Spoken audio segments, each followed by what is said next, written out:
Have you seen the Steven Spielberg movie, Duel? No, the early Steven Spielberg movie. That's the sweepy guy up there. Can you see right up the back there? Right up the back.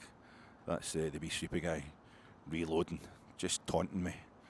Truck's right up the other end of this arcade, under the Penny Arcade. It's the arcade under the Brimlin Road stand. He's not going to let me go. Oh, he's coming in. He's going to sweep round the side of me, isn't he? I call him the wee sweepy man. It's just a wee sweepy van. The man inside it, absolute beast, that guy, total monster. Obviously coming to get a hold of me and just sweep me up with all the rest of the garbage around this terrible performance at this beautiful stadium of ours. Beautiful, beautiful stadium. The best stadium in Europe. Ibrox Stadium, Ibrox, Govan, Glasgow, Strathclyde, West of Scotland, United Kingdom, Great Britain, United Kingdom, Europe, against Trump and Putin. It's a crisis, total crisis, folks. No other way of describing it. I don't know how this is going to get resolved. I don't know how we're going to sort this out. You're going to have to help me. I can't work out where Rangers won the league in 1993-94 season and in 1994-95 season. 2 seasons of the trot. I can't actually work out how and when we won the league. I know how we won the league. Obviously, we won it by securing more points than anybody else in the top flight. But I can't work out where it was. We actually know that moment. It's great to win cup finals. You win the League Cup final at Hampden, win the Scottish Cup final at Hampden. It's smashed. Win Glasgow Cup finals at Parkhead and Ibrox. I've seen us doing that as well. But it's lovely to do that. But the thing you really want to do is win the league title. That is the big one. And we did it so often. I'm a supporter of some 48 years now. The first Rangers game I went to has been the moment I officially started supporting Rangers. So it's nearly 40. It'll be 48 years next month. I'm 55-year-old and I support the club that has won more league titles than anybody else on the planet except Linfield, I think. And I've been to, like Footballogy tells me, I've been to like 900, over 900 Rangers games. I think it's a few more than what Footballogy tells me, but I'm not trying to say it. I'm kind of home and away, totally staunch, totally madly loyal supporter of the Rangers, but it's quite weird to be my age and only have seen us lifting the title, so only seen us securing the title twice. Only be there at the moment where we actually secured the league title, the greatest moment in domestic football. Secured the league title. This is the day that won the league, the titles. That's it. It's all over. Rangers are the champions. I've only been there twice when that actually happened. It feels unfair. It really does feel unfair. But there's been things that have happened in my life where I've chosen to prioritise other stuff, put Rangers second, sometimes third even. And it means I've not been there at the time we won the title, but it's still quite difficult to have been to that many games I've been to be my age, to support Rangers and only have been there twice when we won the league title. So I was working it out the other day, wasn't I? So I tried to work it out the other day. I'd done a wee podcast and I was talking about this, and in my lifetime Rangers have won the league, I think it's 21 times. The first time we won the league while I was alive was 1975, and we had that. It was a one each draw with Hibs at Easter Road. I didn't realise until very recently that it was actually Hibs were winning the league from. They finished second that season. We'd stopped Celtic doing 10 in a row. This was the one where Celtic had won the previous 9 league titles. Jock Stein Celtic. This is the first time Jock Stein Celtic hadn't won the league, and we secured it with a one each draw at Easter Road, and it was Hibs that were actually second that season. I don't know, it might have been one of those ones Hibs kind of went up to second. Celtic, once the league was actually over, they dropped off a bit. I don't know how it worked, but Hibs were a very good team in the 70s. And we drew one each at Easter Road. I only realised, just a few years before I realised Hibs had finished second that year, that the game actually finished one each, because I'd seen the Colin Stein goal. Colin Stein, an ex-Hibs player, back for his second spell at Rangers, heading in the goal into the away end. I'd only realised quite recently the game actually finished one each, because having watched nothing but Rangers stuff, you never get to see the Hibs goal in that game. 38,000, over 38,000 at Easter Road that day. That big massive sweep the East Stand have got at Easter Road. It's got such a massive rake, and it's quite a dramatic stand, particularly when it's empty. It's kind of mirroring the terrace that used to be there. When I first started going to Easter Road, it would be kind of early to mid-80s to watch Rangers, and that terrace had been halved. They knocked the big kind of lip off it. It halved it in height, but the stand they've got there in its place just now is kind of much the same shape and kind of a better reflection of the height it used to be as a quite impressive terrace. But 38,000 at the game that day. No wonder if Hibs still had a chance to win the league, but it was all Rangers supporters. And we drew one each and we won the title. I don't remember anything about that. 1976 we retained the title. We won the treble. I think I'm pretty sure we secured it with a midweek 1-0 win at Tannadice. Was it a goal really early on at Tannadice? But I think I've seen flashes of that goal on YouTube. Don't remember anything about it. 76, 77 season. We didn't win the league, and I went to my first Rangers game that season because I am the jinx. 77, 78. I remember being in my nana's house, my papa's house, and watching grandstand and the score coming up. Rangers 2, Motherwell 0 for Ibrox, and I realised, that means we've won the league. I knew I would be 8 then, and I was we've won the league. That's the first time I've conscious of Rangers win the league, but I wasn't at the game, and I wasn't getting taken regularly. And then next time was 1987. Of course, we won it at Pittodrie. I've told you the heartbreaking story of how I did have a ticket for that game, but I didn't know I had a ticket for that game because the supporters club that had been going in through the total shite that we had been for the 3 previous seasons. I'd been going home and away and all that.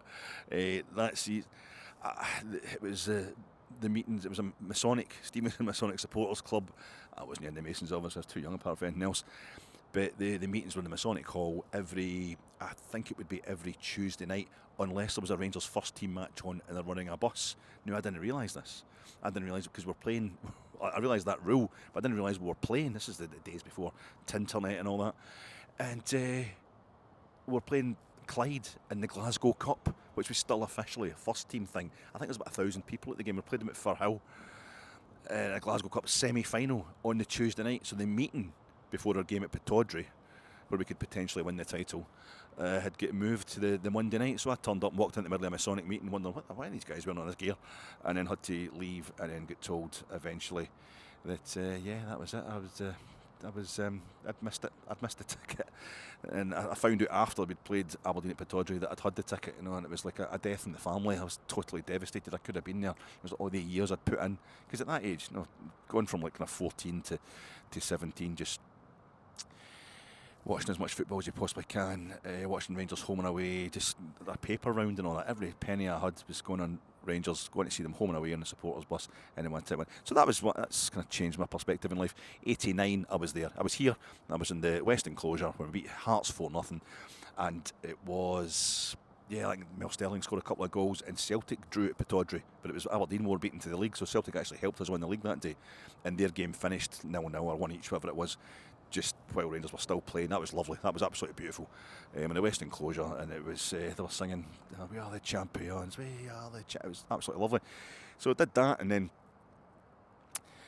that was 89. 1990, where did we win the league in 1990? Oh God, that was Tannadice, wasn't it? That was Tannadice. That was Maurice Johnson singing the sash in the dressing room and that. Terry Butcher scored a goal. Did we win 1-0? Trevor Stephen. I think it's Trevor Stephen. We won 1-0. A bit ropey with that one. I definitely wasn't there. I definitely wasn't at that one. 91. I got myself a girlfriend at that point. I don't know I'm getting this. It just shows you they always take you away for the football, don't they? 91. Well, that was here. And I definitely wasn't here. That's the one I really regret missing. This is me saving up to go to uni, to go back to full-time education. I realised I made a terrible mistake leaving school so early. So 1990-91, of course, it went down to the last day of the season, playing Aberdeen. Aberdeen just needed a draw to win the title. We beat them 2-0 here. Mark Haley getting the 2 goals, near roof on the main stand. And I wasn't at that one. I was at my girlfriend's, listening to it on the radio. 1992. God, where did we win the league in 1992? That's 91-92 season. Where did we clinch the title? That season in 93 was the treble winning season, and we got to a goal for the Champions League final. That was Broomfield. Gary McScriggin scoring against Airdrie at Broomfield. What was 1992? I should know that one. That's one I'm supposed to know. Where we clinched the title. Right, I'm going to keep coming back to that. 1994, I don't know. 1993-94, I think 1994, a kind of poor season after the highs of 1992-93. I think a lot of injuries that season. We won the league. I think we would get beat at Easter Road midweek, but it was Motherwell and Aberdeen that were chasing us for the title, and I think Motherwell get beat, and that's actually what got us the title. On the night we actually lost at Easter Road, it was a real anticlimax kind of way to win the league. But that's one I'm struggling with. You can correct me that. Where the hell did we win the league in 1992? That's so bad. In 1995, that's the other one I'm struggling with. Again, I remember being here on a Sunday. It was a Sunday match, still quite rare in those days, and we beat Hibs 3-1. I think it was live on the telly. I was on the Broomland with my sister, so I wasn't coming regularly. I was at uni by this point, so I didn't have a lot of money. It was a rarity to be at the football. I walked through the Clyde Tunnel to get to that game. That was an experience. And yeah, we won 3-1, and there was an air of kind of celebration before the game, but it wasn't a moment that we actually clinched the title. I'm sure we must have won it the day before. Celtic or whoever slipped up the day before. Remember, it was before the end. It was maybe April. It was definitely well before the end of the season, and that was on at the end of the game. A Tina Turner impersonator came out onto the park, and for a few seconds, oh god, there's a rat running about along there. Just getting under the gratings. That's good to know. There was a Tina Turner impersonator came out onto the park, and she was told, and for a second everybody went, "What? Oh no, it's an impersonator." Just for a second we thought it might have been Tina Turner coming onto the pitch at the end of the game. But that was 94, 95. 95, 96 was when Gaza scored a hat-trick against Aberdeen. I was watching that Mum and Dad's house on the telly. I was watching that on STV. It was live on STV, and that was because I didn't have the money to go to the games at that point. 97, we won it at Tannadice. We won 1-0 at Tannadice. Brian Loud up to seal 9 in a row, but I was working the bookies that night. I was working the bookies. I remember in the Boozer on the bank holiday Monday when we were playing Motherwell at Ibrox. And that was set up to be the big 9 in a row party, but they beat us. Motherwell beat us at Ibrox, and then at the Thursday night we played Dundee United at Tannadice. I'm sure it was a Thursday night, and I was working the bookies that night, and I just listened to the score coming in. We're 1-0 up, and just had to watch it staying 1-0, and it did stay 1-0, and that was that. And a wee party back in the flat afterwards. So 1999 we won the title. Well, I was at my mate's again. Just getting married. My wife and I just sorted out a date at the registry office, and we're trying to make it as kind of laid back as possible. We're going to the pub and that with all our pals for uni and what have you. Trying to make it a kind of a low key affair, and so we didn't even bother with an engagement or anything. But my mate, he had Sky in his flat, so we're going to watch the game at Parkhead, 2nd of May 1999, and he set us up with a. Bought us a wee present and all that, and he made a meal for us and that before the game. My missus come along with me just to kind of, and that was kind of basically an engagement party, as close as we got to that. The day Rangers won the league at Parkhead and won the treble. 2000, I think we definitely Hibs drew one each with Celtic at Parkhead the day before, and that gave us a title. We were playing St Johnstone at McDermott on the Sunday. So that we won the league that the 2 in a row under Advocat. The second one we weren't actually playing the day we won the league. It was kind of handed to us. So 2001, 2002, 2003, I was there. I was here at Ibrox, the 6-1 against Dunfermline, while Celtic won 4-0 at Robbie Park, and we beat them to the title by 2 goals. I was at that one. That was only the second time I've been there when Rangers won the league. So that's 2003, 2005 Helicopter Sunday. Well, I listened to that on the radio. I didn't even have, we had the house and all that sorted at that point. I'm married, but still not exactly loaded with money. Had Setanta, but Setanta were showing the Celtic game. Didn't have Setanta 2 yet at that point. So I was listening to the Rangers game on the radio, and then when it became clear that our game was over, rushing downstairs to put a telly on and watch the end of the Celtic game, and they're getting beat. This is happening. That was absolutely mental. Getting from upstairs, listening to the radio of the Rangers game, to downstairs to check out. I don't remember how I got down the stairs. Stone cold sober, and it was like I floated down. It was just a moment of high elation. That totally. So that was 2005, 2006, 7, 8 Celtic under Strachan. So 2009. We won it at Tannadice, 3-0. I've got the season ticket up at this point, but I'm not doing away games. I had the season ticket from like 2000 onwards, but I just wasn't doing as many away games as I used to when I was a kid. Still doing plenty of away games. I was doing that kind of thing of you getting the 2 or 3 away games a season through Ibrox, and getting to a lot of cup games. I didn't miss a Scottish Cup or a League Cup away game. But anyway, the whole point is 2005 Helicopter Sunday, and then it's 2009. We win 3-0 at Tannadice to secure the title. Barry Ferguson's last league game as a Rangers player, coming on as a sub late on in that game. A token gesture from the manager. 2010 we sealed it at Easter Road. Kyle Lafferty, only goal of the game. It wasn't at that. 2011 we won it at Rugby Park, the 5-1 game, or 3-0 up within 7.5 minutes, knowing that we had to win because Celtic were going for it as well. That was Walter's last game as manager. I wasn't at that either, and it's Kyle Lafferty scoring all 3 of those 3 consecutive title deciding games for Rangers. Quite magic. And in 2021 winning 55. Well, nobody was there. Nobody was there, were they? I'm reminded of that as I sit here watching the dual carriageway of Edmiston Drive being opened up again onto the roundabout that Stephen Gerrard drove round filming, coming from his car, people running out in the middle of the roundabout to film him with the smoke bombs and what have you going off, nobody allowed in the grounds, but everybody with their masks on and what have you, and Stephen Gerrard in the car just going, my God, what have I done here? Couldn't he? A bit like the look on Mark Hateley's face when he scored the first goal against Aberdeen in the 1990-91 title decider, and he's like, what the just looking up at the roofless main stand, maybe looking for his family members up in that area seating that's just behind me now, or the complimentaries, but he's just like, what the these are mental. These are absolutely mental, the passion here. And what's that? That's 15 minutes. 1992. So 94 and 1993-94 season, 1994-95, I'm pretty sure we sealed them by Celtic or whoever, maybe Motherwell, Aberdeen, probably more likely at that point in time. Celtic really struggling to finish even in the top three. At that point in time, we probably sealed them through our nearest opponents dropping points. But 1991-92 season, what the hell? I should know that one, shouldn't I? I should really know that one. We won the double. We won the Scottish Cup final against Airdrie. That was the first time we won the Scottish Cup for like 11 years. And that's terrible. I can't remember. That's a bad one as well. I thought I knew that one. But aye, so what I usually do is I start these videos where we've had a bit of a horrendous setback.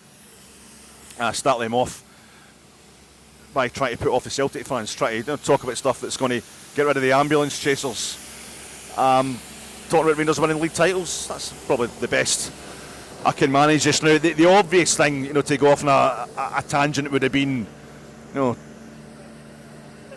J.D. Vance used to be an evangelical Protestant and he converted to Catholicism, so the entire country is quite happy to hate him. All of Scotland can hate J.D. Vance for whatever reason. They can attribute it to any of his religious affiliations that he keeps changing over the years, but of course it's actually because his mummy and his daddy split up when he was a toddler.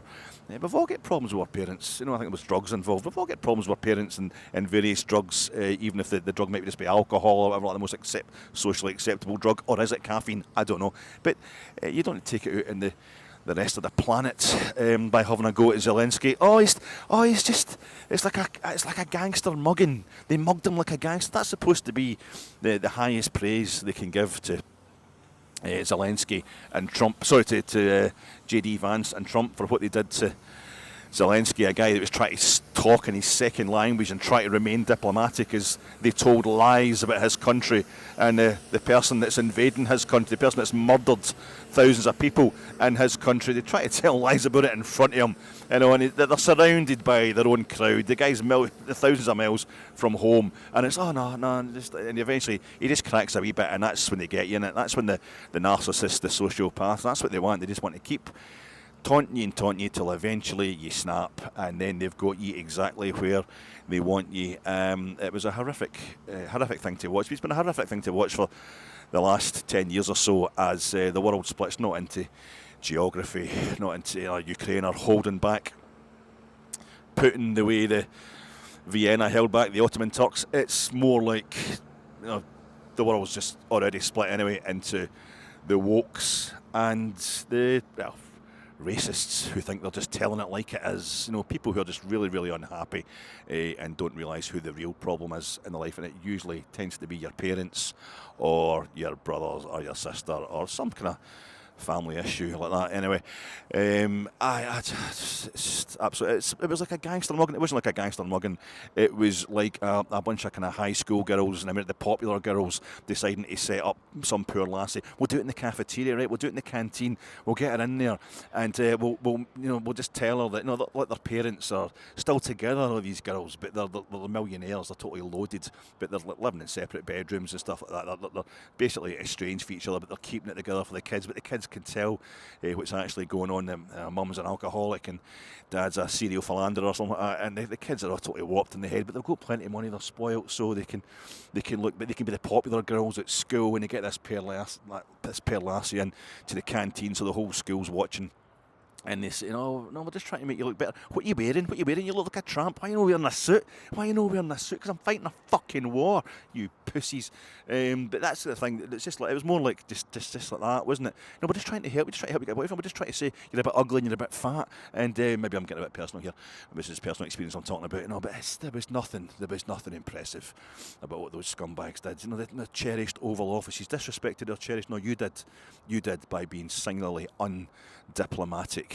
Even if the boy was getting upset, you're supposed to calm it down and try and smooth it out, and you do the hard talking behind the scenes. You're showing off like a pair of Waynes who wanted a huge audience, while you got to have a free hit at a guy who's exhausted and has the weight of the world on his shoulders and isn't getting any help, and people don't appreciate that it's going to happen to the rest of us. We're already getting invaded through our phones and our computers. Right, that should be us rid of the Rangers fans, never mind the Celtic fans that are watching this. My name is...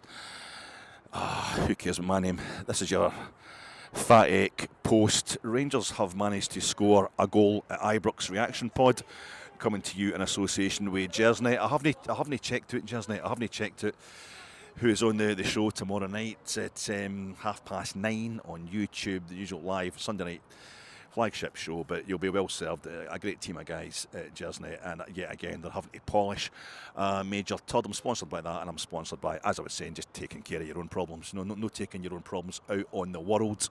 When you're behaving like a kind of narcissistic sociopath and you want to do so in front of the world's media, you've got real. It was mum, it was dad, it was a brother, it was a sister, it was maybe a creepy uncle. You got to get the people who did that to you, who made you like that. You can't turn it into, it's not politics, it's sub-politics, it's the destruction of politics. It's making people thinking that resorting to the lowest common denominator, not attempting to think, not attempting to feel, is some sort of political activism these days. And it's just conspiracy theorising garbage. I'm sponsored by that as well. My name is Alec Anderson. Baby,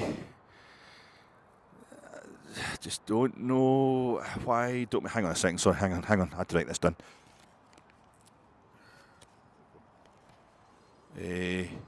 Baby, don't understand why we can't just hold on to each other's hands. This time may be the last, I fear, unless I make it all too clear. I need you so. Oh, so take these broken wings and learn to fly again, learn to live so free. And when we hear the voices sing, the book of love will open up and let us in. Take these broken wings. That's a wee song there about Castor, how we need to get rid of the Castor as a strip manufacturer, because I don't think it's very good. I would go with Adidas. I know they're bad associations now and a bit. Great associations during the 9 or 0 years for us, but we never got the proper Adidas three-stripe thing going. We got them in a really funny period when they're doing the kind of mud flaps on your shoulder type stuff. We should go back with. I'm done with Castor. My name's Alec Anderson, as I say, folks. Sorry, and I'm talking to you after. I don't know what happened. I don't know what happened. Barry Ferguson's Rangers have now scored 5 goals and conceded 4, so still up on the deal. But for the second game in a row, they've gone 2-0 down within the first half hour, and this time today against Motherwell in this afternoon's SPFL Premiership fixture at Ibrox, we were unable to turn it round like we did on Wednesday down at Kilmarnock, and suddenly it's just all been transformed. Remember, the whole season's been, we're fine at home, we're winning all our home games, but that's all right. We'd only dropped 2 points at home in the league all season up until the month of February. And it was away from home we're having a problem. Now we've won our last 3 games away from home by 2 goals, each of them by 2 goals. And we've now lost our last 3 straight home games. It's happened again more recently, hasn't it? I think it happened during the comeback years, maybe when we come back into the top flight under Martin Warburton and then maybe under Graham Murty. I'm sure we've lost 3 consecutive home games in that period. We must have. Maybe no, because it's anyway. But the one I remember, do that thing. I'm 55 years old. As I say, you miss out whole decades on about your 30s and 40s. But I remember like yesterday us losing the 3 consecutive home games, Ajax, Athens, Falkirk in the League Cup and Celtic in the league.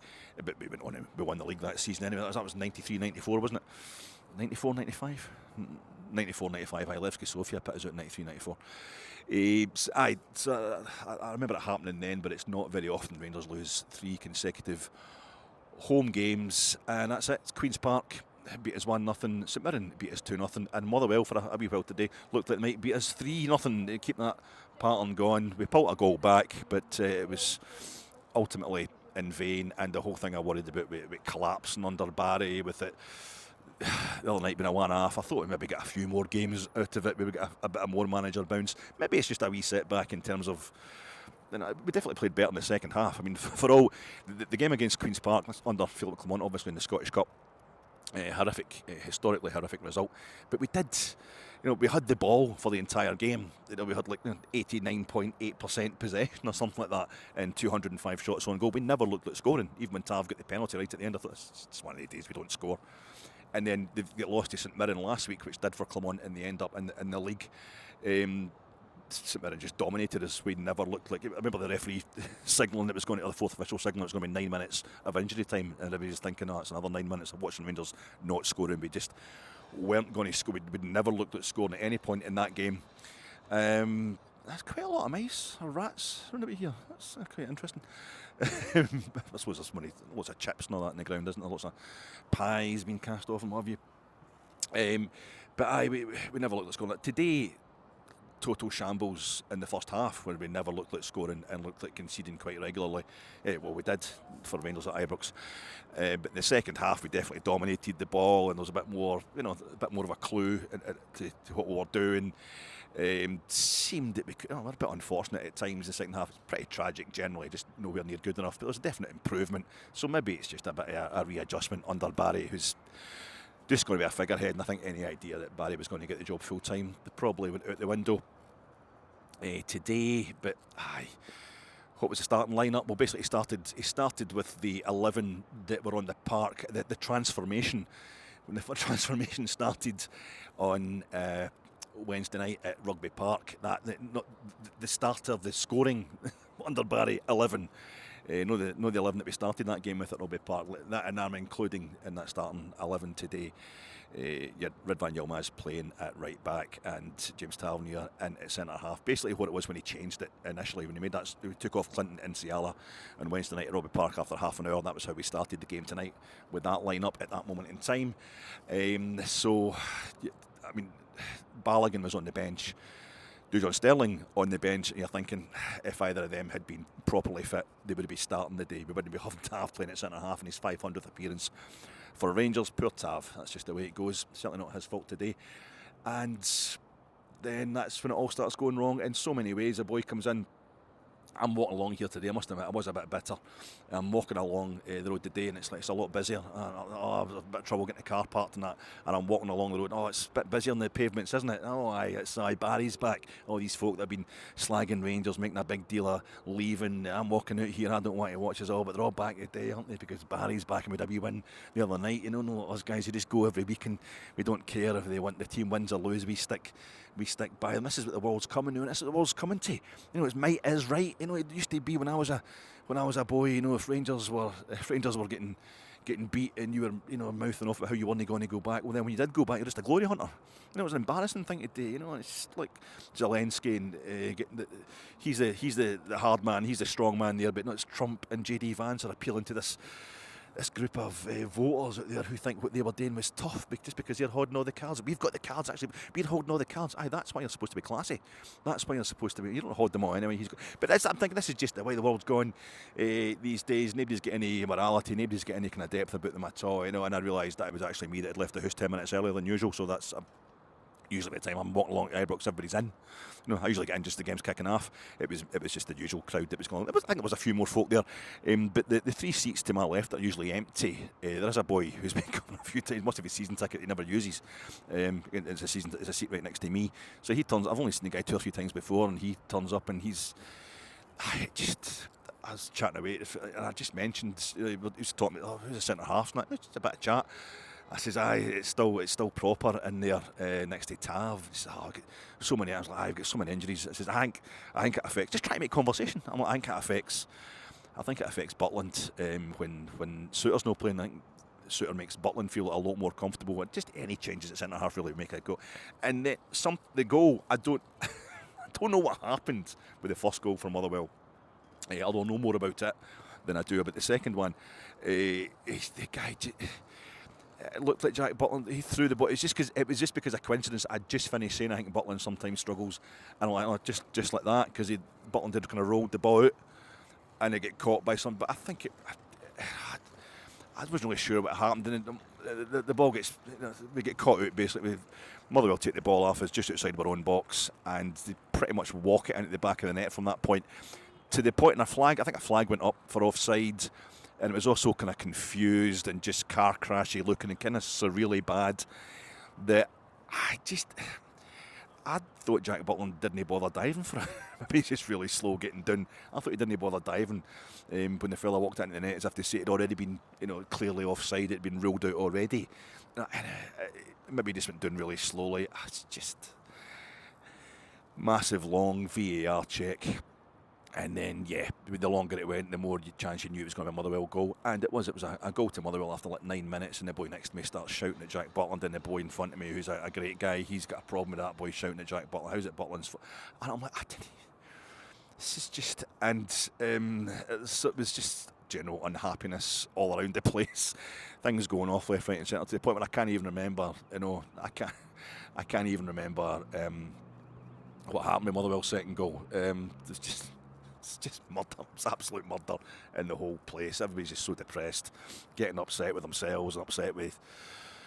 It's like we've replaced Clement. It's just supposed to... That's it. We all wanted rid of Clement. It's supposed to get solved now. It's supposed to be solved. Anybody's better than Clement. Doesn't work like that, does it? So, I don't know what happened. I've no idea at all what happened with Motherwell's second goal. Half time, Rangers were just struggling. We're terrible. We couldn't muster an attack or anything like that. We couldn't get going at all. Motherwell, quite interesting kit they had on. I think it's off white. It might be, like it's tinted with their claret and amber, that kind of white, but.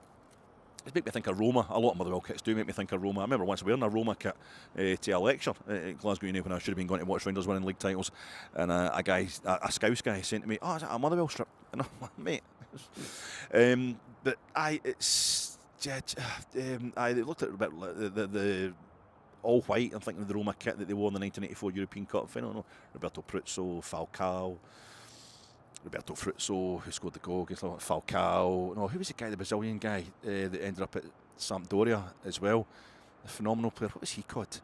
Where did we win the league in 1992? Why are so many rats about here? Is it because of the chips on the ground? Why do people vote for Donald Trump? It's just a day of the world not making any sense. I used to do that. Was Serginho, Socrates, Eder, Zico. God, what was that guy called? Cerezo. Cerezo. Oh, what a player he was, playing in the 1984 European Cup final, which Graham Souness won for Liverpool. So that was look, Motherwell had a kind of Roma type strip. That was the Roma kind of away strip. Roma used to be managed by Jose Mourinho, who were playing on Thursday night. I desperately try and hear, because Rangers were just awful. We couldn't move the ball at all. We couldn't get the players were clearly confused. Maybe too much instruction again for Neil McCann or whatever. But I'm trying to do a podcast here. Oh my goodness, getting abuse as well. Just to that's actually the highlight of my day. What did we?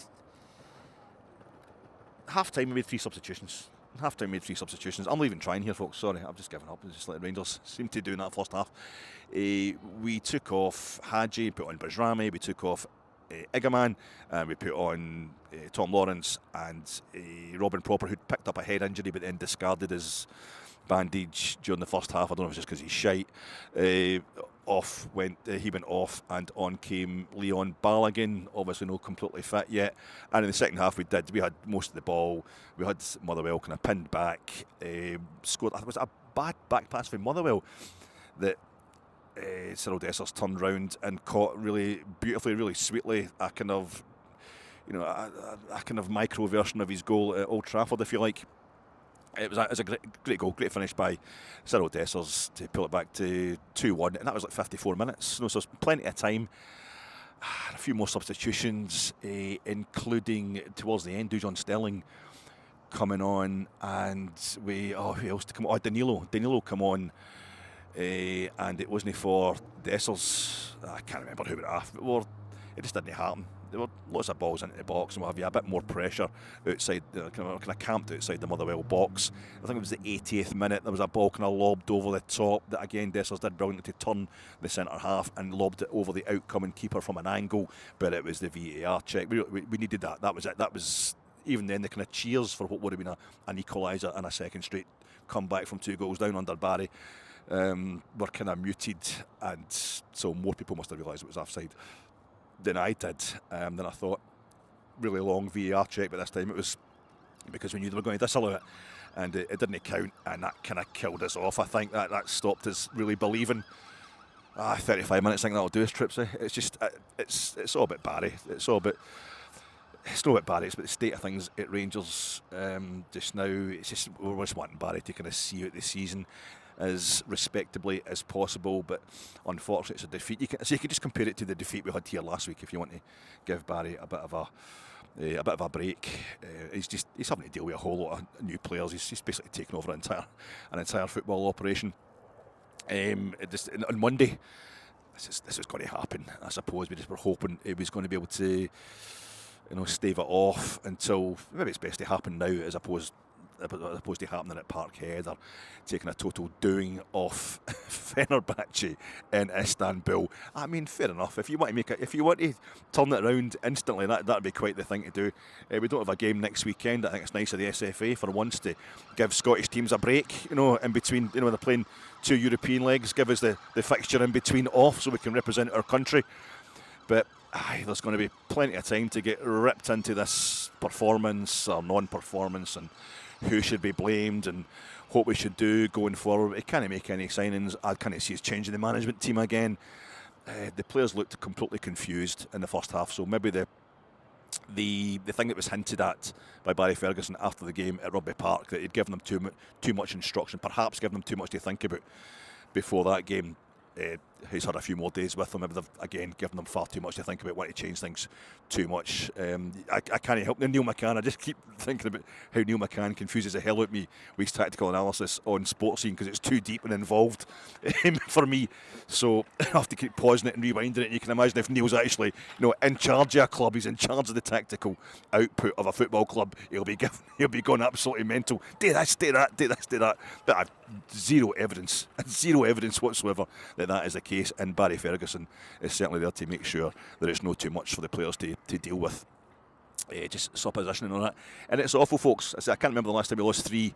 I can remember us previously losing 3 successive home games, and it is a memorable thing, in the worst possible way for Rangers to do that. And we've went and done it again. It was a horrible day all round, and a horrible weekend. And I'm glad that we don't have a game next weekend because the last 2 weekends have been really miserable. Last 2 Saturdays been really awful. I'm just going to go home and have a couple of beers, some crisps, an entire rotisserie chicken, and just hope that we can sort ourselves out. The players get that thing of they're not just. I'm hysteria fatigued. I'm just tired of all the hysteria all the time. I can't muster any more outrage. I can't muster any more kind of let's stick by the team. I just can't do it. It's going to just get us to the end of this season. We minimal fuss. We'll get 2 games against Celtic. I think we've got zero chance, absolutely zero chance on Thursday against Fenerbahce, and that in itself is consoling because it's usually when I start writing us off that we pull out of the fire and we pull off a bit of a miracle, and that's what it will be if we get anything less than a pumping in Istanbul on Thursday night. But I will be back on Wednesday with a wee preview for you trips, but I think we'll try and round that off there. The least I can do is give you a semi-decent length. Whoa! Who says Saturday night has to be a bad night? Folks, I don't know how to round off this podcast. It's just like Rangers. It's a season that it's got to keep going on and on and on when it really just should be finished.